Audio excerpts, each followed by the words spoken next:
Hey, how's it going? Zach D Productions here, and I'm here for a movie review for you guys.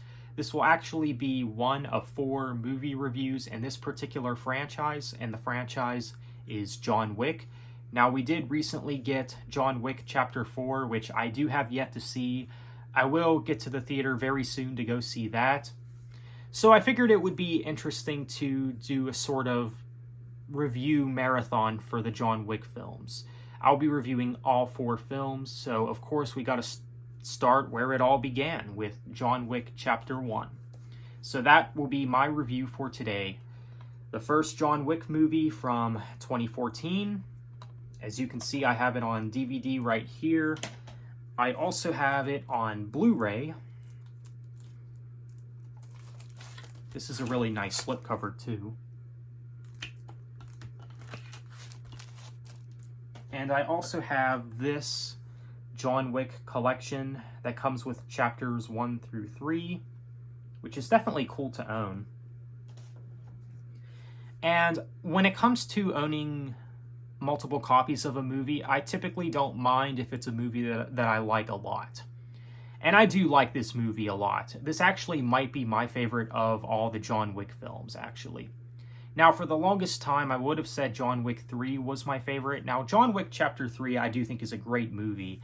But I do think that the first film has honestly held up better. And this will definitely go down as a classic one of these days, if it hasn't already. It's definitely a great movie. This was basically the start of it all. And this movie, it basically showed that there still was a place for these type of movies, action hero action movies. Now, I say this because of the sort of oversaturation of superhero films, because I know that a lot of this generation think that superhero movies are basically the future of action movies, and, you know, you could tell that a lot of people are fed up with superhero films, myself included. Now, I know that that might sound hypocritical, because I still do see a lot of the new superhero films that come out today. But, you know, I'm a little more choosy when it comes to that. And do I prefer that stuff over the action hero stuff? Not necessarily. I still do think that the action hero stuff holds up better, to be honest. And this film, you could tell that they were definitely testing the waters. You know, seeing how successful this movie was before they made any sequels, like with any movie, of course.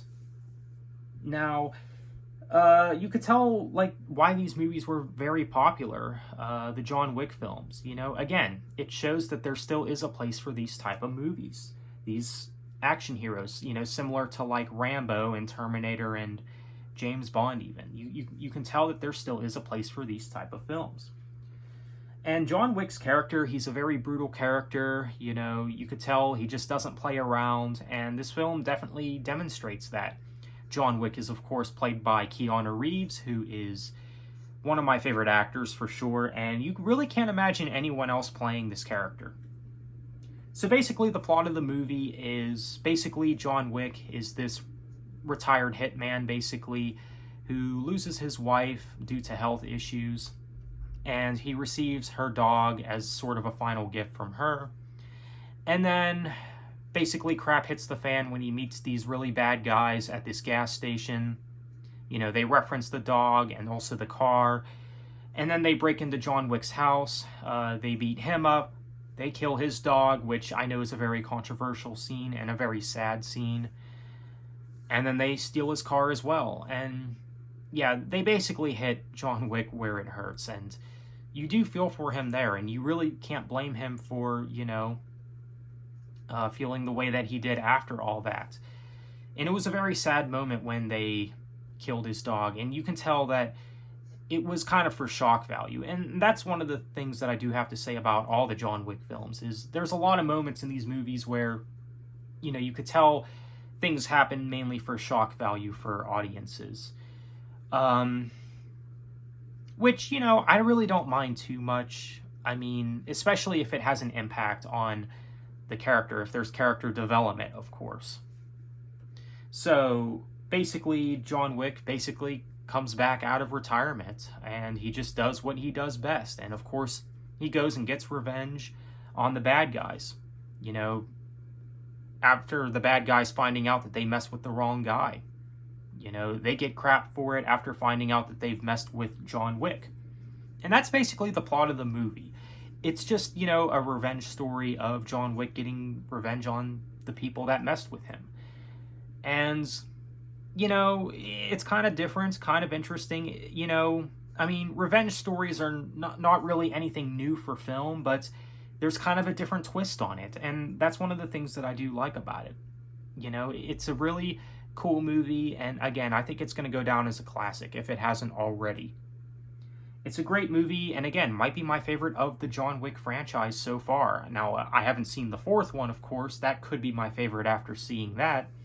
And after what people have been saying, a lot of people have been saying it's the best since this film, which, you know, has me more excited to see it in theaters. So, yeah, but this movie here, it's not as brutal as the sequels, like the brutality, like the kill scenes and stuff. It's not as brutal as the sequels would be, but there still is brutality in this movie, but it's just not as extreme as it would be in the